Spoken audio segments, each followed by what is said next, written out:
Вы согласитесь на неприятную работу, но с хорошей зарплатой? Не. Да, зачем так рисковать? Неприятная работа и зарплата высокая нет. Смотря как неприятно будет. В принципе, можно согласиться. Ну, от настроения зависит, как ты ее будешь делать. Если неприятная работа, зачем? Наверное, да. Может, полы мыть, если хорошо будет платить, наверное, пойду. А это смотря какой возраст был у меня был. Все зависит от возраста, наверное. Работа должна приносить удовольствие прежде всего. Нет. Скорее всего, нет. Ну, если работа тебе неприятна, ты не сможешь там находиться.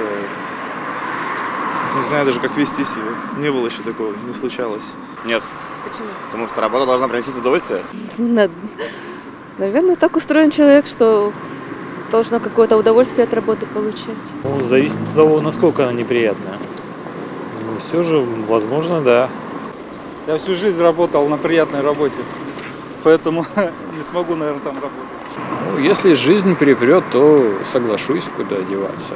А так, наверное, нет. Если бы мне работа не нравилась, я бы не согласился. Ой, нет, ну вряд ли. Потому что лучше маленькая, но хорошая зарплата и работать. Трудно сказать, но в принципе можно. Ну, это просто самоунижение какое-то, понимаете? Я сам-то архитектор, поэтому я люблю свою профессию. Поэтому я считаю, что если работа неприятная, человек может заболеть. Вот. Просто внутреннее какое-то. Ну, если неприятно, зачем? Ну, что приятно, но чуть-чуть поменьше. То есть деньги не такую роль? Ну, я думаю, что нет. Я думаю, что согласилась бы, потому что сложные жизненные обстоятельства и денег не хватает, наверное, согласилась бы. Конечно. Потому что есть цели в жизни, которые нужно достичь, и неважно какой работой, какими действиями. Ну, для меня важнее приятная работа. И как бы для меня важно тратить время с пользой для себя.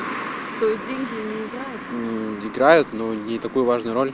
Это такой очень сложный стратегический, на самом деле, вопрос, потому что иногда, да, допустим, можно согласиться на неприятную работу с хорошей зарплатой для того, чтобы потом, ну, допустим, скопить денег, да, там, работая в Макдаке, а потом там куда-то двинуться дальше, да, то есть всегда должна быть цель какая-то вот, ну, куда там сердце подсказывает, короче, в каком-то направлении двигаться, да. Здоровье дороже, психическое, и как бы хочется от работы удовольствие получать и прочее. Так что хоть какая бы работа ни была там тяжелой за плохую плату, но если коллектив хороший, добрый, я лучше в такую работу пойду.